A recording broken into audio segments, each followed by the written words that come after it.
పెద్దపల్లి పత్తి మార్కెట్ను సందర్శించి పత్తి రైతుల సమస్యలను తెలుసుకున్న పెద్దపల్లి శాసనసభ్యులు చింతకుంట విజయరమణరావు ఈరోజు పెద్దపల్లి పట్టణంలోని వ్యవసాయ మార్కెట్లో పత్తి కొనుగోలు విషయంలో రైతులకు ఎలాంటి సమస్యలు రాకుండా పత్తిని కొనుగోలు చేయాలని మార్కెట్లో ఉన్న పత్తిని పరిశీలించి అధికారులతో మరియు ఆర్తిదారులతో మాట్లాడి తొందరగా రైతులు పత్తిని కొనుగోలు చేసేలా చర్యలు తీసుకోవాలని అలాగే రైతులకు సరైన పంటలు పండించేలా అవగాహన చేయాలని సంబంధిత అధికారులను తెలియజేసిన పెద్దపల్లి శాసనసభ్యులు చింతకుంట విజయరమణరావు.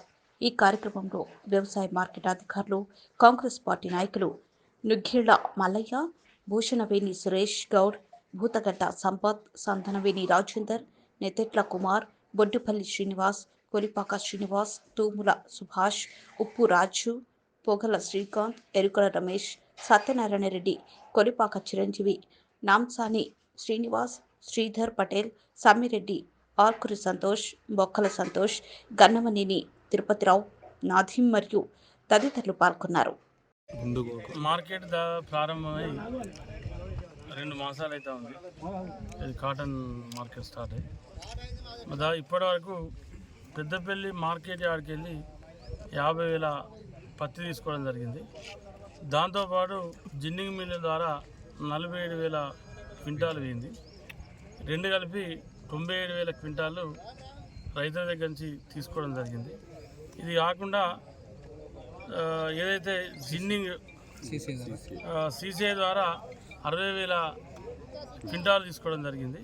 మొత్తం కలిసి 1,57,000 క్వింటాలు ఈరోజు వరకు పెద్దపల్లి మార్కెట్ యార్డ్ సీసీఐ ద్వారా మార్కెట్ యార్డ్ ద్వారా తీసుకోవడం జరిగింది. అదే కాకుండా టోటల్ పెద్దపల్లి జిల్లా మొత్తం కలిసి సీసీఐ 1,10,000 క్వింటాలు, తర్వాత ప్రైవేటు 97,000 క్వింటాలు, మొత్తం కలిసి 2,07,000 క్వింటాల పత్తిని కొనుగోలు చేయడం జరిగింది. మరి ఏదైతే సీసీఐ ద్వారా 6,920 అంటే 6,920 రూపాయలు ఎంఎస్పి ధర పెట్టడం జరుగుతూ ఉంది. సరే ఇప్పుడు ఏంటంటే సంబంధిత అర్తివాళ్ళతో కూడా మా సోదరులతో కూడా మాట్లాడడం జరిగింది. రైతులు ఉన్నారు ఇక్కడ అందరూ. సరే వాళ్ళ ఆరోపణ ఏంటంటే మ్యాచర్ అత్తలేదు, 8 నుంచి 12 రావాల్సిన మ్యాచరు దాని కొంచెం 20-18 అట్లా పోతూ ఉంది. దాంతో మేము అనుకున్నంత రేటు రాలేకపోతా ఉందని చెప్తా ఉన్నారు. సరే ఏదేమైనా కూడా వారికి ఒకటే విజ్ఞప్తి, ఇక్కడ ఉన్నటువంటి సెక్రటరీ గారు కానీ, మా ప్రవీణ్ డిఎం గారు కానీ, తర్వాత అర్తి సోదరులకు కానీ, రైతు సోదరులకు కానీ మెయిన్ ఏంటంటే సరే ఇక్కడ రైతులకు సంబంధించిన విషయం, ఇది రైతులకు సంబంధించిన విషయం కాబట్టి మరి ఇక్కడ మార్కెట్లో 8 మంది అత్తిదారులు ఉన్నారు. 8 మందికి 3 వచ్చి కొనుగోలు చేస్తూ ఉన్నారు అనేది రైతుల ప్రధాన ఆరోపణ. ఆ బాధ్యత ఏదున్నా డిఎం గారును మార్కెట్ సెక్రటరీ చూసుకుంటారు, వాళ్ళే రెస్పాన్సిబిలిటీ. అర్తి సోదరులకు కూడా ఏదైతే విజ్ఞప్తి చేస్తా ఉన్నాం, మీరు రైతులు బతికితే మీరు బతుకుతారు, మీరు ఇద్దరు బాగుంటే మార్కెట్లో కాటన్ వస్తే మార్కెట్ రన్ అవుతుంది.